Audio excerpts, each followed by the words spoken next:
வந்து எல்லா கேமுமே நம்மளுக்கு வாங்குறது கஷ்டம், ஏன்னா ரேட் அதிகமாக இருக்கும்.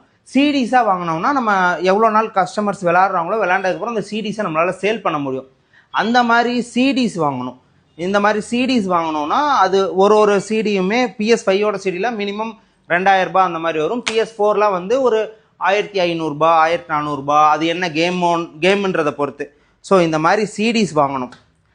அதுக்கப்புறம் நம்ம டிஜிட்டலாக மாற்றிட்டோன்னா அதை வந்து நம்ம ஒய்ஃபைல கனெக்ட் பண்ணி யூஸ் பண்ணுறது கஷ்டம், ஏன்னா நிறைய கேம்ஸ் டவுன்லோட் ஆக டைம் எடுக்கும். அதுக்கு நம்ம ஈத்தர்நெட் கனெக்ஷன் எடுத்தோம். இங்கே மேலே இருக்கிறது எல்லாமே நம்ம வாங்கியிருக்கிறது. ஸோ இது எல்லாமே நம்மளோட இன்வெஸ்ட்மெண்ட் மட்டும். நான் இங்கே இருக்க ஸ்டேரிங் வீல்லாம் சேர்த்து சொல்கிறேன். நம்ம டிவி போடுறோன்னா வெறும் டிவி மட்டும் போட முடியாது, ஸ்டெப்லைசர் போடணும். ஸ்டெப்லைசர் ரொம்ப முக்கியம். அண்டு யூபிஎஸ் போடணும். யூபிஎஸ்க்கு எனக்கு இன்னொரு 60,000 ரூபாய் செலவு இருக்குது. ஸோ இது ஃபுல்லாக என்னோட இன்வெஸ்ட்மெண்ட். இப்போ நீங்கள் கணக்கு பார்த்தீங்கன்னா ஒரு 6லேருந்து 7.5 லட்சம் ரூபாய் 7 லட்சம் ரூபாய் நான் இப்போ இது வரைக்கும் இன்வெஸ்ட் பண்ணது மட்டும். இதுக்கப்புறம் தான் நான் ப்ராஃபிட்டை பற்றியே பேச போகிறேன். ப்ராஃபிட் நம்ம ஃபஸ்ட்டு எடுக்கணும்னா அதுக்கு நம்ம ப்ரமோஷன் பண்ணணும். ப்ரமோஷனுக்கு நம்ம வீடியோஸ் போடணும். அண்டு வர்றவங்களுக்கெல்லாம் சொல்லி அனுப்பணும்.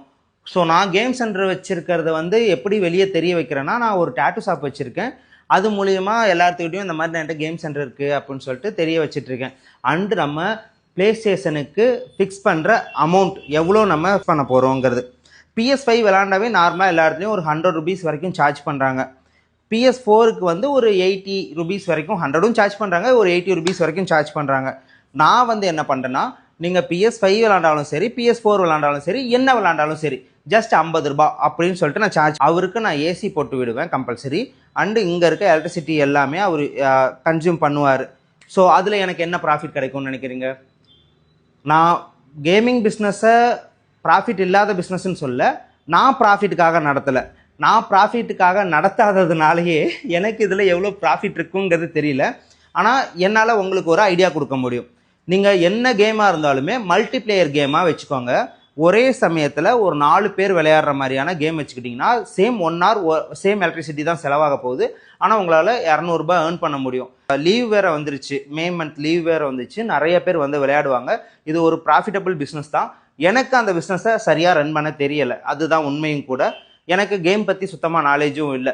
நீங்கள் என்ன பண்ணுங்கள், உங்கள் ஏரியாவில் இல்லை உங்கள் ஃப்ரெண்ட் சர்க்கிளில் யாராவது கேம் சென்டர் வச்சுருந்தாங்கன்னா அவங்கக்கிட்ட போய் ஒரு 1 month அவங்க கூடயே ட்ராவல் பண்ணுங்கள். அதுக்கு அப்புறம் நீங்கள் கேம் சென்டர் ஓப்பன் பண்ணிங்கன்னா இது உங்களுக்கு ப்ராஃபிட்டபிள் பிஸ்னஸாக இருக்கும். என்னையும் மதித்து பிஸ்னஸ் ஐடியா கேட்டதுக்கு ரொம்ப நன்றி.